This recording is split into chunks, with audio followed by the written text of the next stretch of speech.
The Maestro. Dirty. Shots! Why? This is cool. Let it go. How about you hold it? There's a lady in the waiting room. Yo. Welcome to Riding Dirty with your boy. That's what's up. We doing it. I'm going to hit up on another coach, Nnamdi from Africa. One of those teams and coaching schemes under Coach Nnamdi that's not going to necessarily win the Sex Appeal Award because Coach is defensive minded.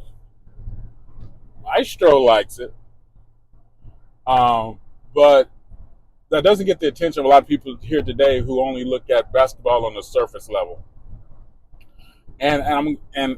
And that's pretty clear in terms of how I hear people talk about Africa and what they do. You know, again, I say I'm focused on the coach, but I just want to give you one example.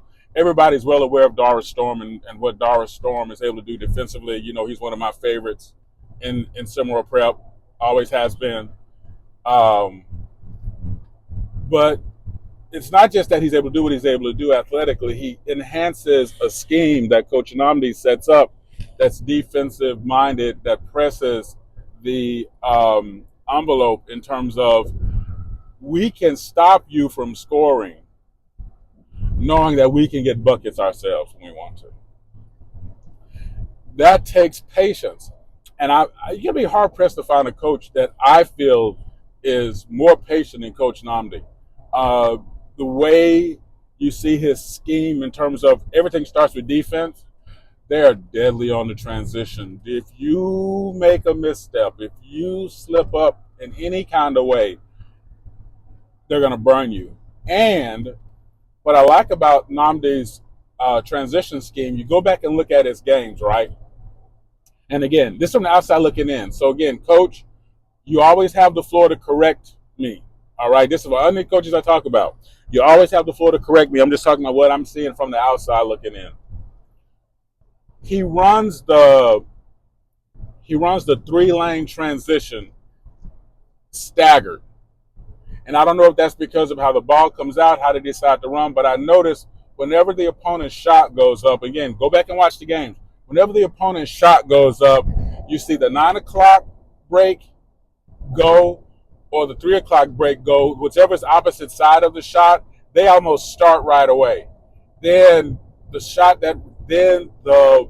once the rebound is secured, the 12 o'clock deep person goes as the person starts to bring up the ball, and then the same side, 9 o'clock or 3 o'clock person goes. So there's a staggered, almost like a firefight position. You see them in their transition game.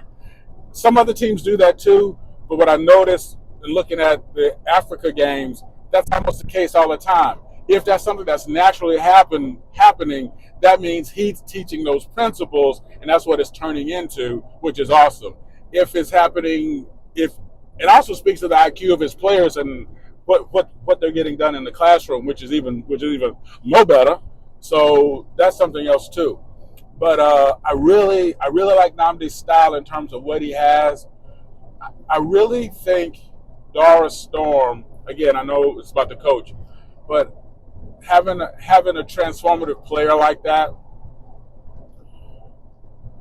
I really feel Africa is one of those teams that when they settle in and get a dominant scorer, a scorer that can that can make their own opportunities as well as bounce and transition opportunities off their teammates, Africa's going to be something to contend with, and you got to love that.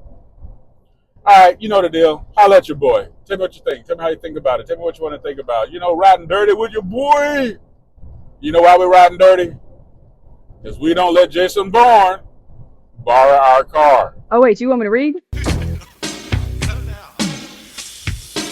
Thank you again for checking out the Maestro's Dirty Shorts.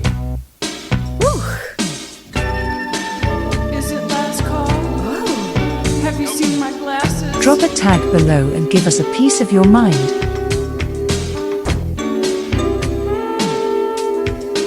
The Maestro. Dirty.